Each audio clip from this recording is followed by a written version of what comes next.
আসসালামু আলাইকুম। নতুন একটা রেসিপিতে সবাইকে স্বাগতম। আশা করি সবাই ভালো আছেন, আমিও ভালো আছি আলহামদুলিল্লাহ।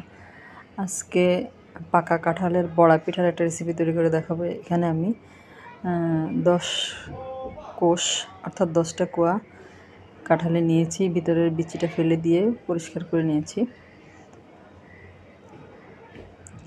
আর বিচির সাথে যে লাল একটা আবরণ থাকে ওটাও ফেলে দিতে হবে। ফেলে দিয়ে আমি ব্লেন্ডারের জারের মধ্যে এই কাঁঠালটাকে নিয়ে নেব।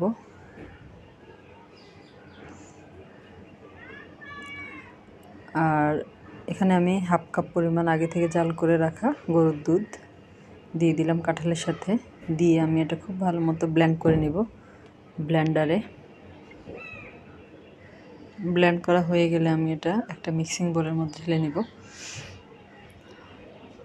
আপনারা চাইলে এখানে একটু দুধ না থাকলে পানি দিয়েও এটা ব্লেন্ড করে নিতে পারেন, সামান্য একটু পানি দিয়ে, তাহলে মিহি ব্লেন্ড হবে, অর্থাৎ স্মুথ একটা পেস্ট তৈরি হবে।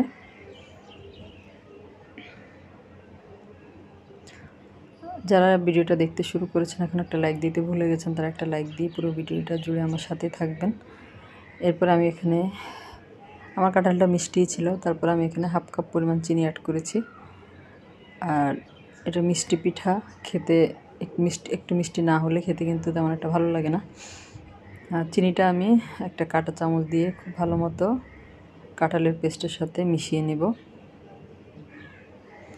চাইলে এটা হ্যান্ড হুইস্ক দিয়েও করতে পারেন অথবা হাত দিয়েও করে নিতে পারেন, তাতে কোনো সমস্যা নেই। এরপর আমি এখানে আগে থেকে কোরানো নারকেল 1 কাপ পরিমাণ নারকেল এখানে আমি দিয়েছি।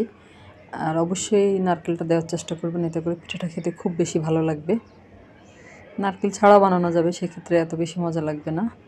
এরপর আমি এখানে দিয়ে দিলাম, নারকেলটা আমি মিশিয়ে নিয়েছি। এরপরে দিয়ে দিলাম এখানে আমি প্রথমে 1 কাপ চালের গুঁড়া দিয়েছি। 1 কাপ চালের গুঁড়া আমি প্রথমে মিশিয়ে নিব। এরপরে বুঝে আরও কিছু চালের গুঁড়া আমি এখানে অ্যাড করব। আপনারা চাইলে এটা শুধু আটা দিয়ে বানাতে পারেন, অথবা চালের গুঁড়া, আটা, চালের গুঁড়া, ময়দা, অথবা শুধু ময়দা দিয়ে পিঠাটা তৈরি করে নিতে পারবেন, তাতে কোনো অসুবিধা হবে না। এরপরে আমি এখানে আরও হাফ কাপ পরিমাণ চালের গুঁড়া দিয়েছি। আমি এই পিঠাটা পুরোটাই চালের গুঁড়া দিয়ে তৈরি করেছি। আর এখানে সামান্য একটু লবণ দিয়ে দিলাম, দিয়ে খুব ভালো মতো মিশিয়ে নিব। এই যে ঠিক এরকম হয়েছে মেশানোর পরে।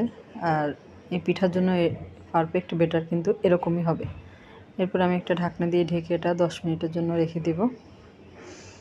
আর 10 মিনিট পরে আমি চুলায় একটা প্যান বসিয়ে পরিমাণ মতো তেল দিয়ে দিয়েছি। তেলটা আমি গরম করে নিয়েছি। আর এ পর্যায়ে হাত দিয়ে ছোট বড় যেরকম বানাতে চান ওরকম করে বানিয়ে নিতে পারবেন, তাতে কোনো সমস্যা নেই।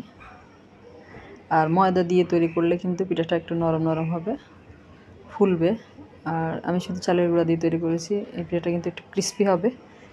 আমি ক্রিস্পি বানাবো, এই জন্য আমি শুধু চালের গুঁড়া দিয়ে তৈরি করেছি। আর চালের গুঁড়া দিয়ে তৈরি করলে এটা ক্রিস্পি ক্রিস্পি খেতে ভালো লাগে। ময়দা দিয়ে তৈরি করলেও খেতে খারাপ লাগবে না। আর যারা আমার চ্যানেলে নতুন আজকে প্রথম ভিডিও দেখছেন, যদি ভিডিওটা আপনাদের ভালো লাগে তাহলে আমার চ্যানেলটা সাবস্ক্রাইব করে পাশে থাকা বেল আইকনটা প্রেস করে দিবেন, এতে করে আমি পরবর্তীতে যত ভিডিও দিব তার নোটিফিকেশান সবার আগে আপনাদের কাছে পৌঁছে যাবে। আর যারা ফেসবুক থেকে দেখছেন, নতুন নতুন রেসিপি পাওয়ার জন্য আমার পেজটাকে ফলো দিয়ে রাখবেন প্লিজ। আর যারা অলরেডি আমার চ্যানেলটাকে সাবস্ক্রাইব করে আমার পাশে আছেন, ফেসবুক থেকে দেখে পেজে ফলো দিয়ে পাশে আছেন, তাদেরকে জানাই অসংখ্য অসংখ্য ধন্যবাদ। আর রেসিপিটা আপনাদের কাছে কেমন লাগলো কমেন্ট করে জানাবেন। আপনাদের লাইক কমেন্ট আমাকে নতুন করে ভিডিও বানাতে উৎসাহিত করে।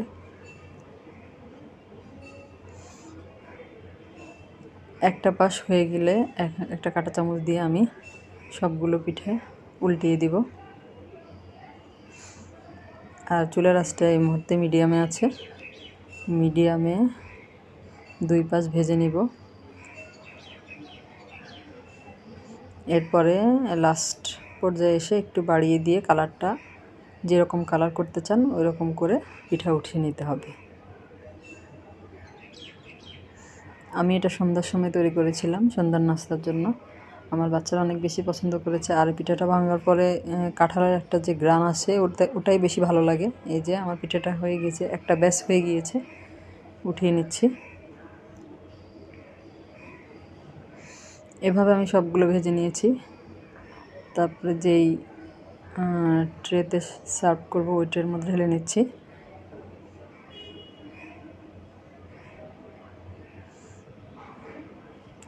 কাঁঠালের গ্রান বড়া, কাঁঠালের বড়া পিঠা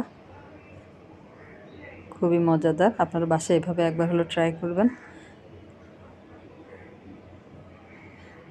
সবাই অনেক বেশি ভালো থাকবেন। এই যে খুবই মজার।